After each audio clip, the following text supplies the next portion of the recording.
Man gets lost in big shopping centre, let the story commence. Craig there was a new shopping centre that opened up and he was against it. They'd built it in this big, but same old story. There was a listed building, as they say, protected sort of building of cultural importance and all that, but it wasn't getting used. Sitting there for ages. What happens, everybody? What happens? What happens to this building? Burned down. Somebody set it on fire. Some wee vandals must have set it on fire. Anyway, now that it's fucked, thank God we've actually got some plans here for what we could do with this ground that have been in place for about 3 years now. And a new shopping centre was built and everybody hated it because they were going, these are local shops that are going to be going out of business because these big places have got huge buying power and bullying power. And they can undercut the local shop. Other people were saying, look, this will be more jobs for people, and if the wee shops can't honour it, then it's just the way of the world. Anyway, man gets lost in big shopping centre. Craig was against it, right? Man gets lost, right? So Craig was against it, but then one day he just thought, I actually he needed to get a present for his nephew and his brother and his sister and his ma, because it was Christmas coming up. And he's like, if I just went into that shopping centre, I could probably get that and that and that and that and that and wrapping paper and cards and the wee label things and a few bags and chocolates and maybe that and maybe this, and fucking bastards. Anyway, so he went there for the first time. It's coming up for Christmas. And he went in and he's like, right. It's nice, fucking nice, by the way. He was expecting it to be just the same old kind of flare and the same old kind of ceiling, the same old kind of was. Nice, kind of like airy, spacious, and he had to sort of fight back. Thought, I know, but this, just because it's nice doesn't mean it's good. This is bad.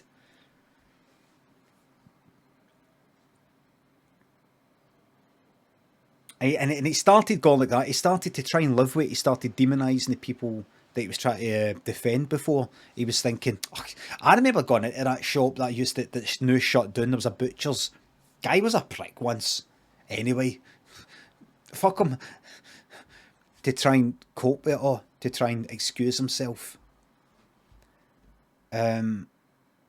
Other shops that he went to, they were on nice, the ones that went out of business, but he just kept focusing on the bad one to make himself feel better. So he's gone about the shopping centre. I was like, where the fuck, right? Where's? Now I looked online and it said there was a game in here to get the game shop, and he was like, right, where the fuck is it? And he was going about, and he got lost. Fuck game. He was desperate. He needed this stuff now. Right? He'd fucked it up with the whole Amazon online stuff. He needed to go in right now, the day. It was Christmas fucking Eve. It was Christmas Eve. So he went in. He's like, where the fuck is it? Is there no a fucking map thing that tells you where it is? Just useless. These places are shite. He got lost. He ended up, there was a quiet room, a thing called a quiet room. He said, what is that? What's that there? And he went in, curious, and it was a wee room with some seats, and it was quiet. And he was like, this is nice. And he poked his head back out, and there was a member of staff going by, and he said, I'm sorry if I'm not meant to be in here. No, that's fine. Sorry, what is this? It's just a quiet room, to get away from it all. Oh, good. He'd went in. He kind of went in accidentally. He just wasn't. He wasn't sure. He got a bit lost. Not just lost physically, everybody, but emotionally. And he went. He says, "So I can just is it just to sort of like chill out? Just is that all it is?" And he went, "Yep." He went, "That's a really really good. These places are all right. These shopping centres." So he went and he sat down and he thought, right. And he just sort of chilled out for a wee bit. He thought, it's fucking good, this. This is good. I might actually come in here one day just for this. Anyway, 3 wee guys came in. And they weren't making any noise. So they were just sitting there quiet. But they were just sitting there dead quiet, right? And Craig was like, right, I think I might go now.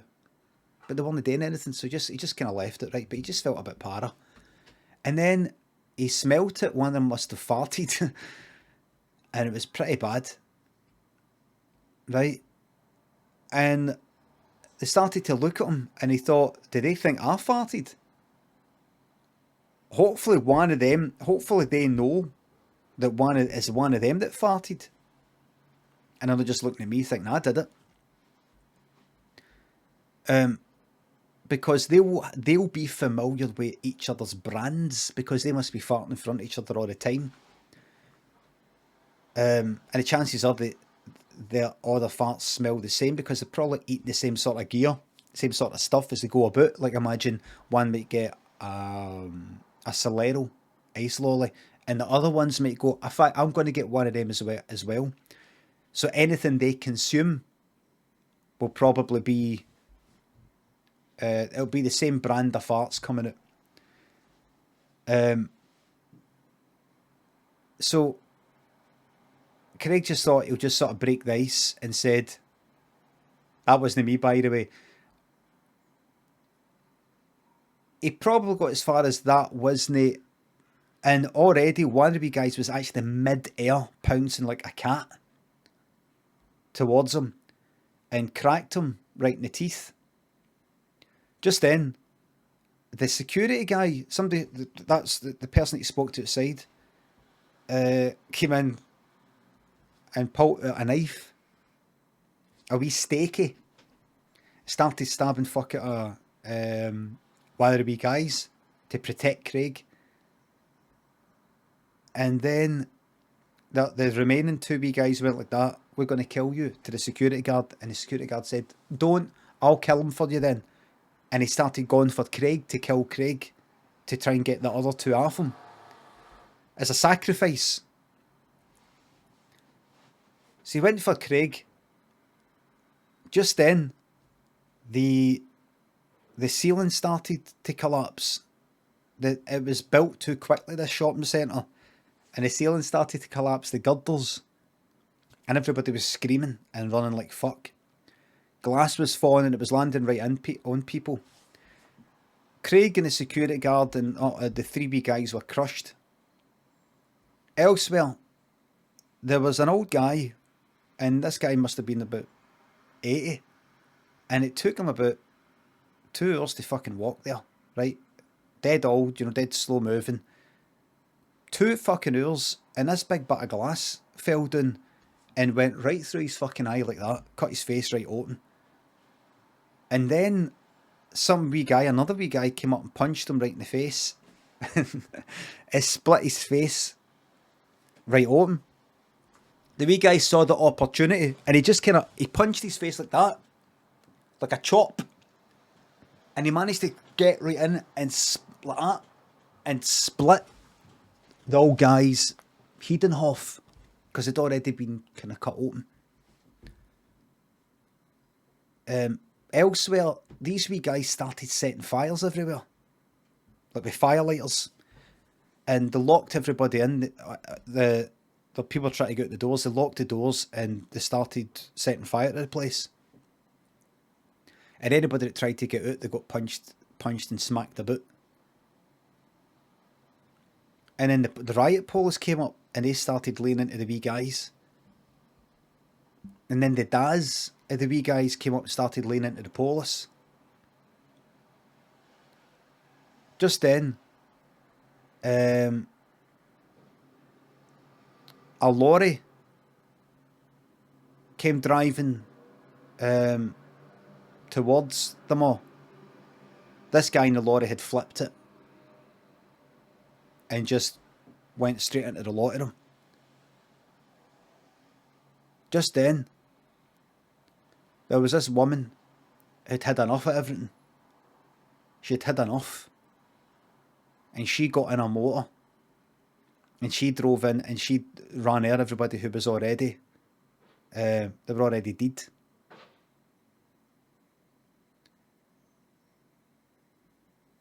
Now, I'm going to see if I can try and make myself laugh here. And I'm going to see if I can make myself laugh here. And just then, another old guy came out, a guy who'd been sweeping the streets for free. Just an old guy, after he retired, he didn't really know what to do with himself. He'd been sweeping the streets just for free. You know, like the youngsters gave him a nickname and all that. Fucking horrible wee bastards. And he came here. And he saw his pal with his head split open. That old guy had his head split open. He saw his pal sitting there. And he put his brush stick in his pal's head and lifted it up. He started licking it like a lollipop. The head beheaded. Started licking his face in the little way a cat licks your face. And then he put his pal's head, the neck, you know, the throat, the what do you call it? You know, the tube, the throat on him, because it got him going. Then all that, do you know what I mean? It got him going. It spiced him up a wee bit. And he put his head there, and he put his hands like that, and the head was held up. I can't spell it because it's TOS, but it spiced him up a wee bit. And he went like that. And he could see his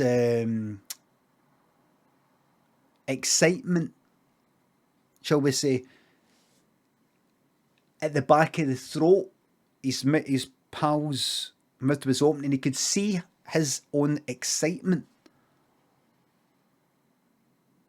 Because it came up the way and the throat was open, so you could see it.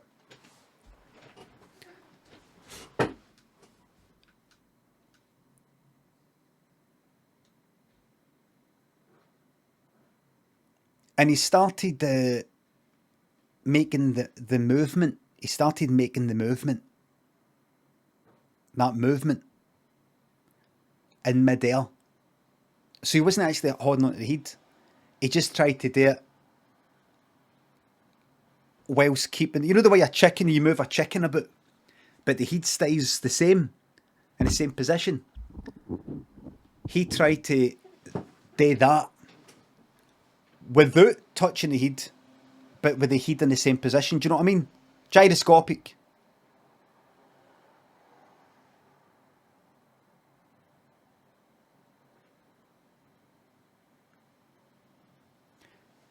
Trying to make myself laugh here. I'm trying to get the heart rate up. I can't. It's not happening.